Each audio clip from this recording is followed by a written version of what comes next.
It's Thursday, which means the Bills practice again. We have a new practice report and some injury updates on Ed Oliver, Matt Milano, Spencer Brown, Dorian Williams, and Dorian Strong because, Bills practice happened today, but not everybody was participating. Also, we're going to talk about the Patriots and their practicing as well because not everybody practiced over there. Could the Patriots be giving the Bills a gift in Week 5? We're going to address that later on today's show. But first, there's a new feature over in the YouTube streets. It's called the Hype feature. If you go down below and you scroll on the comments bar, you're going to see Hype the video. So if you love your Buffalo Bills, you want to see this video go to the moon, smash the Hype button on today's show. Let me know when you did down in the comment section. Type Hype, and I'll be responding to every single one. Just swipe right across the comments. There's going to be a Hype button there. Click that, and this video is going to go to the moon.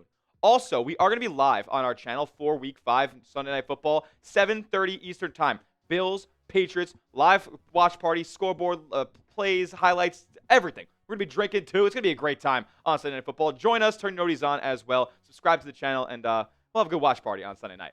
All righty, let's talk about it, man, because Jackson Hawes is also a little bit of an injury update here. A new injury ad after we posted yesterday's video, and he's dealing with a little bit of an ankle, but limited participation on Wednesday and Thursday. Doesn't seem like he'll be missing any time here, so I couldn't find exactly how he got injured on this one, but good news is doesn't look like it's going to be something that's going to keep him out this week. No coaching staff or it hasn't been any rumblings of Jackson Hawes missing this, and that's good news because the Bills we know are just a totally different team with him on the line of scrimmage when it comes to running the football. When they run these 12 personnel, 13 personnel sets, Jackson Hawes is imperative to their success on those. So glad that he's going to be ready to go for this week. Could we see these three all ready to go for this week? Ed Oliver, Matt Milano, Spencer Brown. He's dealing with an ankle. He's dealing with a pec injury. He's dealing with a calf injury. But they practiced again in limited capacity, but still, they look a lot better from the videos that I saw here. And Ed Oliver, let's start with him because he did kind of dispel the rumors of how he actually got hurt. We know that he got stepped on, but it was just funny that he had to address this to the media. He said, I got stepped on in practice. That's what happened. I heard I fell off a horse or a horse hurt me, but I can promise you somebody stepped on me at practice. Look, I think that's a little funny, but it's good. The good news is he's out of boots, out of braces, and from what I saw, and he did call himself day-to-day on Wednesday, but from what I saw, he looks ready to go for this upcoming week. He's missed 3 games, and it's crazy that he's still tied for second or third on the team in tackles so far with 3. That's not great, but like I said, he looked really good in the videos that I saw from Thursday's practice. He was running with the tackle sleds or with the blocking sleds, and he looked forceful. He looked like he had good get-off. And it didn't look like the ankle was bothering him too much. We did see a clip from Wednesday's practice where it looked like he said that shit hurt like a MFer. So definitely was a little cautious there. Some people on Twitter were speculating that he's not going to be ready to go for this upcoming week. But from Thursday's proof, it looks like he's a little bit closer than maybe some people thought. Now, more a little bit from Oliver here from the thigh doctor, one of the people who I trust the most when it comes to analyzing Bills injuries on social media. And he said, we saw him struggle with a sidestep and a shuffle to the right yesterday, but cleaner today. And then he said, albeit different drill. He's bending the corner a little bit more in the individual work that thigh doctor is referring to here. More from Oliver on the run defense from Buffalo. I just wanted to include this on today's show because he was talking to the media. He said just a few little things that can make this defense really elite in the run game. Just clean up a few little things, little knick-knack stuff. I mean, somebody could be out of their gap by just a little bit, and that could turn into a 10 to 15-yard run. Just cleaning up the little details can make the defense really elite. Like you can see, we don't give up a lot of yards in the pass game. So if we can get the run game to the same level as the pass game, we'll be all right.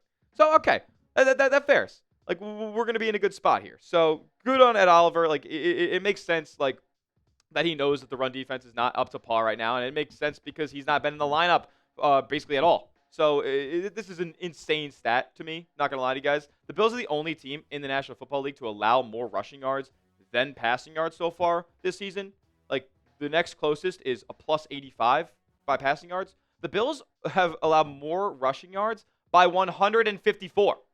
That's unfathomable. You know the NFL league average is 300 yards more passing than rushing?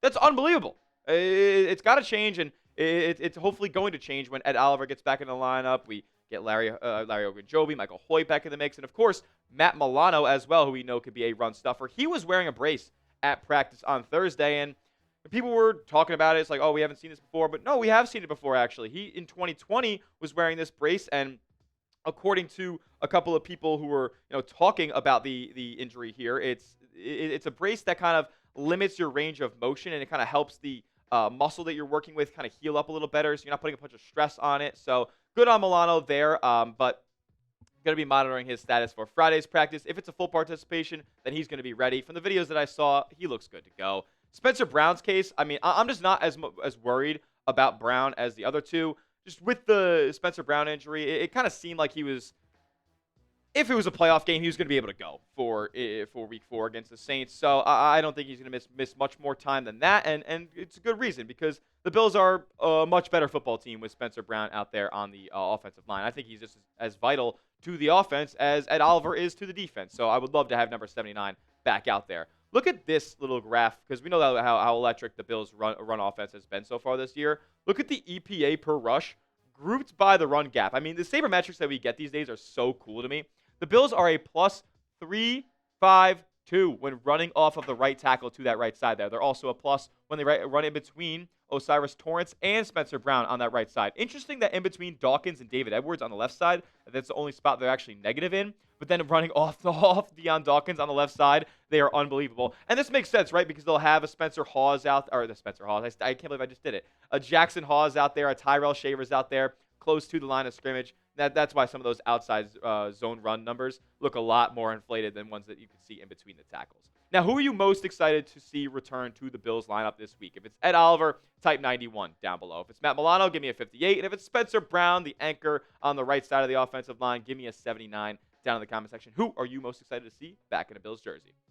Next, we're going to get into some more injury news here because we didn't even talk about who didn't practice for your Buffalo Bills. Then we'll get to a Hairston update as well. Did the Patriots give the Bills a gift with their latest injury report? That in just a moment. First, though, this episode is brought to you by Prize Picks. You and I make decisions every single day, but on Prize Picks, being right can get you paid. Look, I've been a customer of Prize Picks longer than they've been a sponsor here at Chat Sports because it's the best daily fantasy sports app in the game. Prize Picks offers awesome deals, like flash deals where they'll just discount stat projections, or the max discount where they literally go 99% off of their stat projections, and you just pick more or less. 2 to 6 players, it's that easy. With your Buffalo Bills this season, you could up to 2,000 times your money in just one lineup. And I got a lineup that I'll show you guys for Week 5 action.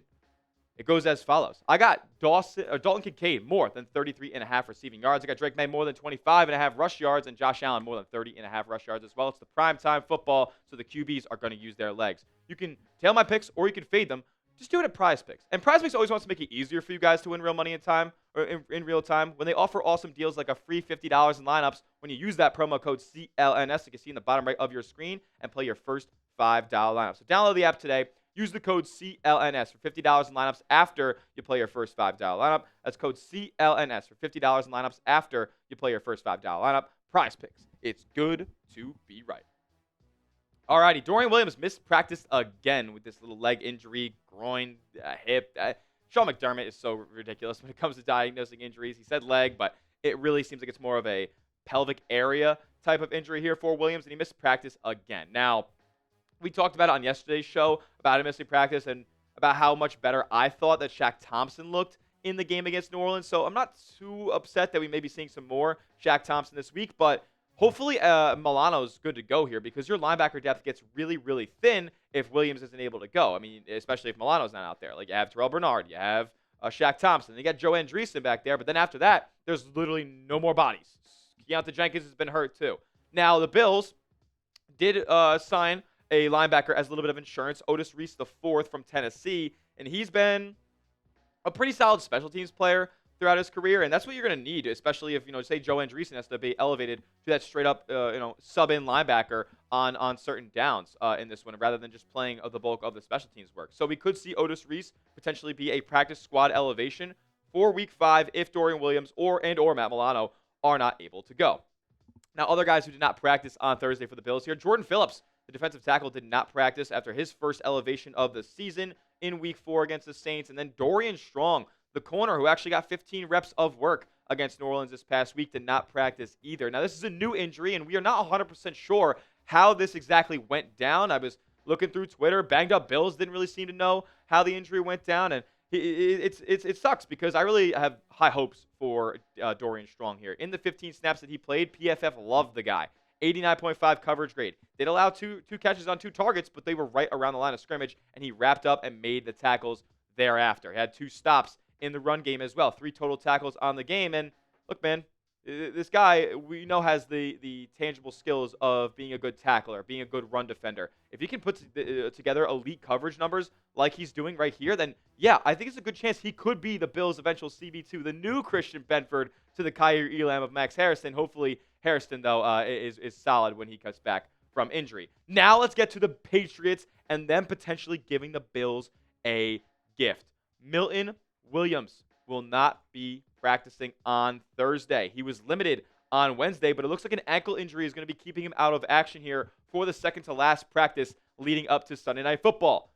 Milton Williams is one of the better defensive tackles in all of the National Football League, so this is massive news for the New England Patriots and Buffalo Bills here. I'm going to look this stat up right here and try to get you guys a picture of how good Milton Williams actually is, because he's an elite pass rusher and he also can stuff the run in the middle as well. So this is the Patriots' probably best defender on the front line of their defense, and they could be without him this upcoming week. That is absolutely massive. Now, before we get to the stat, because my screen's loading here, let's just talk about Max Hairston real quick, because he looks like he has ditched the bulky knee brace that we've seen over the previous 2 practices where there have been tape on him. And he's wearing one a little bit under the padding here. It looks just a lot less bulky than the original brace did. And, I mean, with that change, he's also looking a whole heck of a lot better out there during practice. So it's one of those things where he's going to be back soon-ish, but not right now. We know that the practice window has been open for Hairston, and we don't need to go to that anymore. But it's a tricky situation, because the way that the practice window lines up right now is if they were to open it, he would be returning for the Bills' bye week when there's no practice. So there's all likelihood they're going to wait until around then to open Hairston's window to make sure that he's 100% healthy as well, so that they're in a pretty good spot here. Now, this is an interesting injury because it does take a lot of precarious and cautious recovery, and because there's a lot of risk for setbacks and re-aggravations and stuff like that. However, I was reading up a little bit, and if this was playoff time, it's been 8 weeks since the injury went down, the sprained LCL, which we all know is a tricky injury. But if this was playoff time and Max Hairston was a veteran, to the likings of a Christian Benford or something like that, he would be out there playing. Given the fact that he's a rookie, given the fact that he hasn't played on the NFL field yet, and we're in the middle of the regular season, it just doesn't seem all that consequential at this point to be putting him and forcing him out there. So what does a return timetable kind of look like for Max Hairston here? Well, I would activate him week 8 after the bye. Or maybe, right after the bye week, and then he would be ready to go, start practicing leading up to that Panther game. Then you have, I believe, the Chiefs the following week after that. The Bucks get involved somewhere a little bit. And that's actually they're playing in week 11, when I think Max Hairston will end up being on the roster after that 3-week practice window. So I'm excited here, but at the same time, one, it's still a ways away, a little bit. What does that make it? Probably a month and a half away at this point. But also at the same time, he's going to have missed so much time by then. Will he even be the Bills' CB2, or how heavily will he be featured in the rotation here for the Bills and Sean McDermott when he does come back? Because we know McDermott doesn't give a huge green light to rookies, inexperienced rookies at that, unless he has to. He's had to on the defensive line so far this year. We'll see if that same thing goes down with Max Hairston. We'll see the health of the rest of the CB room as well, because he might be forced to. Does Max Hairston start a game for your Buffalo Bills this year? Why for yes and for no? What do you guys think? Let me know down in the comment section if Hairston ends up suiting up in the starting lineup for Buffalo at any point this season. That'll do it for today's show. Make sure to follow me on social media, Twitter handle right here, at Tyler J. Smith, 2 H's, because the name's common, but I am not. And make sure you're subscribed to the channel as well. Remember, we'll be live for Bills versus Patriots on Sunday night right here, 7:30 Eastern Time. We'll see you guys then. And as always, let's go, Buffalo.